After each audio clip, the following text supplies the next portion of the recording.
Hello friends, I am Viraj Bagmar and welcome again to our YouTube channel leadership education. जैसा कि आप जानते हैं क्लास 10th के लिए हम मैथ्स पढ़ रहे थे एंड एक्सरसाइज 1.2 तक हमने फिनिश कर लिया था। आगे हम बढ़ते हैं एक्सरसाइज 1.3 की ओर। तो आइए देखते हैं कैसे क्वेश्चंस उससे पूछे जाते हैं। और कुछ क्वेश्चंस मैंने 1.2 के ड्रॉप किए, मतलब आपको अगर ऐसा लगता है कि इनके सॉल्यूशन आपको समझ में नहीं आ रहे तो आप कमेंट सेक्शन में बता सकते हैं कि हमें ये इस क्वेश्चन में प्रॉब्लम आ रही है। और जो मैंने क्वेश्चन छुड़वाया है वो काफ़ी ईजी है, वो आप खुद से भी कर सकते। तो आगे हम बढ़ते हैं। तो एक्सरसाइज 1.3 के क्वेश्चन भी इजी है, आप ये भी खुद से कर सकते हैं। तो कुछ क्वेश्चन है, जैसे मैं बता देता हूँ कैसे क्वेश्चन आपको करना है इसमें। तो prove that under the root 5 is irrational. हमें ये प्रूव करना है कि अंडर द रूट 5 जो है वो इरेशनल है ना। तो कैसे है, क्यों है, तो ये सारी चीज़ें आप आसानी से सॉल्व कर सकते हैं। अगर आपको ये भी समझ में नहीं आता तो आप कमेंट सेक्शन में मुझे बता सकते हैं कि ये क्वेश्चन में प्रॉब्लम है। Okay, so first of all हमें ये देखना है कि 5 अंडर द रूट 5 हम अकॉर्डिंग टू डेफिनेशन ये भी बात करें कि हमने डेफिनेशन पढ़ी थी रेशनल नंबर की और इरेशनल नंबर की। तो रेशनल नंबर क्या होते हैं, इरेशनल नंबर क्या होते हैं? रेशनल नंबर किनको कहते हैं? जिनको हम p बाई क्यू के फॉर्म में डिफाइन कर सकते हैं।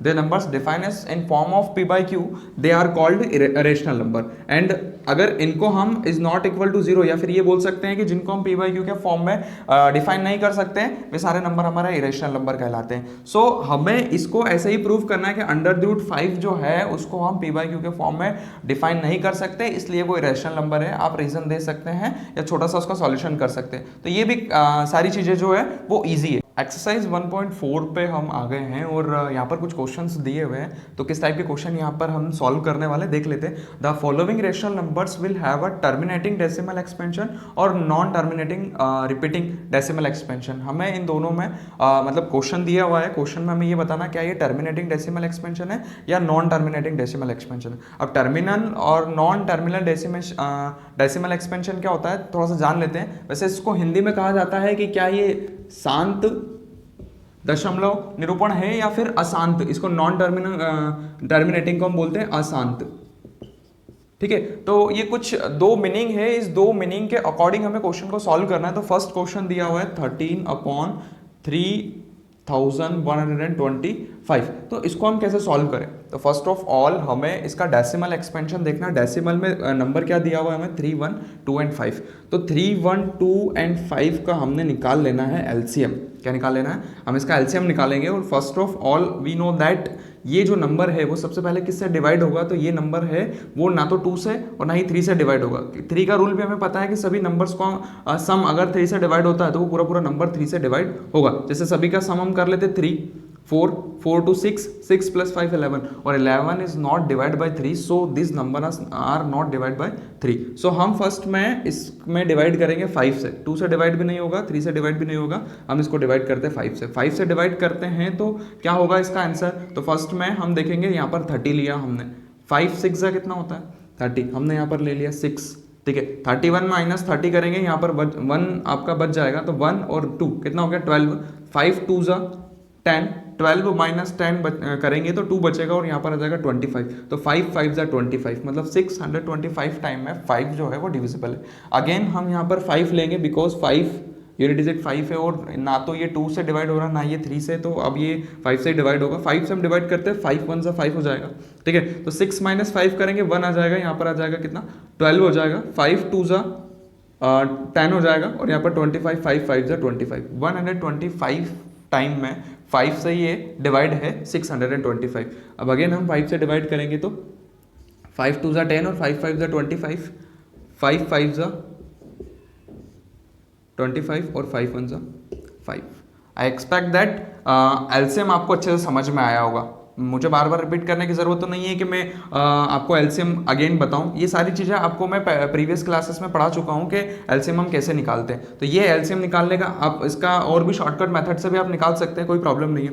तो 3 1 2 5 का जो डेसिमल एक्सपेंशन है वो क्या है? तो हम लिखेंगे यहाँ पर 5 मल्टीप्लाई 5 मल्टीप्लाई 5 मल्टीप्लाई 5 मल्टीप्लाई 5, मतलब 5 टाइम 5 है 3 + 2 5, 1 2 3 2 5।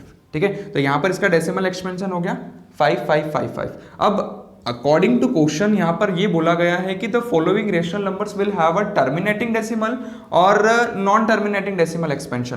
तो टर्मिनेटिंग डेसिमल के अकॉर्डिंग हम बात करें तो जो डेसिमल एक्सपेंशन है और जिसका एलसीएम निकालने पर जो फैक्टर बने हैं इसके, उस प्राइम फैक्टर में क्या वो 2m के फॉर्म और मल्टीप्लाई 5n के फॉर्म में अगर है तो हम इसको लिख सकते हैं टर्मिनेटिंग डेसिमल एक्सपेंशन। और अगर 2m और 5n के पावर के फॉर्म में अगर आपका डेसिमल एक्सपेंशन नहीं आया है, मतलब वो जो है नॉन टर्मिनेटिंग डेसिमल एक्सपेंशन आपका होगा, अशांत दशमलव निरूपण होगा। So first of all 2m and 5n के फॉर्म में, या फिर हम ये बोल सकते हैं कि 5 × 5 × 5 × 5 को हम लिख सकते हैं 5 मतलब ये आ गया 5n के फॉर्म में। तो इस टाइप का अगर क्वेश्चन आपका आ रहा है, मतलब ये जो क्वेश्चन दिया हुआ है वो आपका टर्मिनेटिंग डेसिमल एक्सपेंशन होगा। आगे बात करते हैं, इसका सेकंड क्वेश्चन जो है वो दिया हुआ है 17/8। तो हम यहाँ लिख लेते हैं 17/8। वी नो दैट 8 का एलसीएम क्या होगा, तो हम 8 लिखेंगे, इसका एलसीएम निकालेंगे। 2 4 ज़ा 8, 2 2 ज़ा 4 एंड 2 1 ज़ा 2। अब इसके प्राइम फैक्टर क्या बनेंगे, तो 8 के प्राइम फैक्टर बनेंगे 2 × 2 और ऑब्वियसली हम इसको 2m और 5n के फॉर्म में लिख सकते हैं, है ना। हम बोल सकते हैं 2m × 5n के फॉर्म में अगर किसी नंबर को लिखा जाता है तो वो आपका रेशनल नंबर जो होगा वो आपका टर्मिनेटिंग डेसिमल एक्सपेंशन होगा। सो हम यहाँ पर लिख लेंगे टर्मिनेटिंग डेसिमल एक्सपेंशन होगा, बिकॉज इसका जो डेसिमल है मतलब 17/8 को हम लिख सकते हैं 17/2⁻3। और अगर इस फॉर्मेशन में आपका क्वेश्चन लिखाया जा रहा है, मतलब ये जो होगा आपका टर्मिनेटिंग डेसिमल एक्सपेंशन होगा। चलते हैं नेक्स्ट क्वेश्चन पे। नेक्स्ट क्वेश्चन दिया हुआ है 64/455।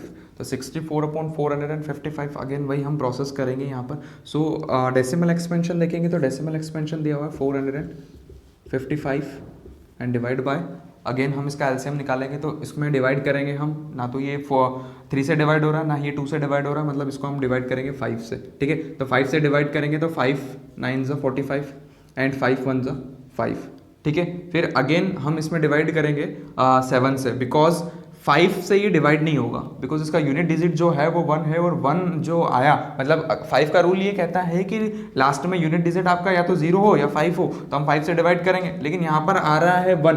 अब 1 ये नंबर है कि ना तो ये 5 से डिवाइड होगा, तो अगेन हम इससे कोई बड़ा नंबर लेंगे तो यहाँ पर बड़ा नंबर लेंगे तो यहाँ पर आ जाएगा 7, बिकॉज 7 से ये पूरा डिवाइड है। तो कितने टाइम में डिवाइड है, तो 7 के टेबल में आता है 7 1 7 और ये 13 टाइम में पूरा डिवाइड हो जाएगा, है ना। बिकॉज 13 7 से होता है 91, तो यहाँ पर ये 13 टाइम में डिवाइड होगा और यहाँ पर हम लिख देंगे 13 1 13। सो फर्स्ट ऑफ ऑल ये हम देखेंगे कि एलसीएम में लास्ट में हमारा 1 आ जाता है तो ये फिनिश हो जाता है, ये तो हमें पता है। सो हम यहाँ पर करेंगे 455 का जो डेसिमल एक्सपेंशन है वो आया हमारा 5 × 7 × 13। मतलब हम ये बोल सकते हैं कि ये 2m × 5n के फॉर्म में तो नहीं दिखाई दे रहा हमें। सो हम क्या करेंगे यहाँ पर, इसको हम लिख सकते हैं कि ये जो डेसिमल एक्सपेंशन आया आपका ये है non terminating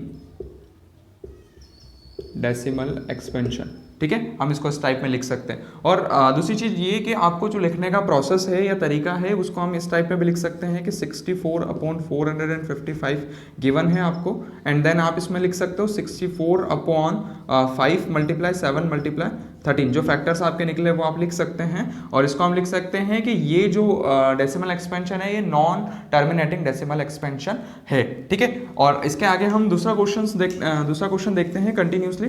same to same ही प्रोसेसर है उसका। तो यहाँ पर दिया हुआ है 15/1600। तो इजी क्वेश्चन है काफ़ी। आप 1600 का एलसीएम निकाल सकते हैं और वापस क्या ये टर्मिनेटिंग डेसिमल एक्सपेंशन होगा, क्या ये टर्मिनेटिंग डेसिमल एक्सपेंशन नहीं होगा, ये आप निकालना सीख सकते हैं या मतलब बता सकते हैं इस क्वेश्चन में। तो ये उम्मीद करता हूँ आप सॉल्व कर लेंगे। नेक्स्ट क्वेश्चन पे चलते हैं। तो नेक्स्ट क्वेश्चन है हमारा 23/2⁻3 × 5⁻2।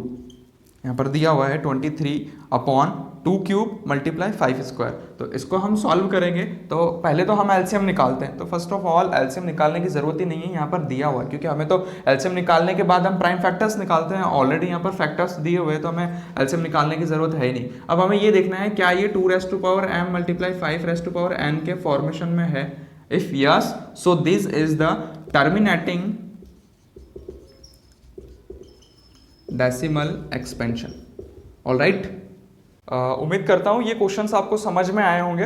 तो कुछ क्वेश्चंस हमने सॉल्व कर लिए, कुछ क्वेश्चन और बचे हुए हैं, तो आप थोड़ी सी कोशिश कीजिएगा कि ये क्वेश्चंस भी आप सॉल्व कर पाएं। और अगर आपको कुछ प्रॉब्लम आती है क्वेश्चंस के अंदर तो आप कमेंट सेक्शन में हमें बता सकते हैं। एंड देन आप इंस्टाग्राम पे हमारा चैनल बना हुआ लीडरशिप एजुकेशन के नाम से, आप उस पर भी हमें डायरेक्ट मैसेज करके क्वेश्चंस के सॉल्यूशन आप ले सकते हैं। अंडरस्टैंड? सो नेक्स्ट क्वेश्चन हम जल्दी ही या नेक्स्ट चैप्टर आपके लिए जल्दी ही हम लेकर प्रेजेंट होंगे। Thank you.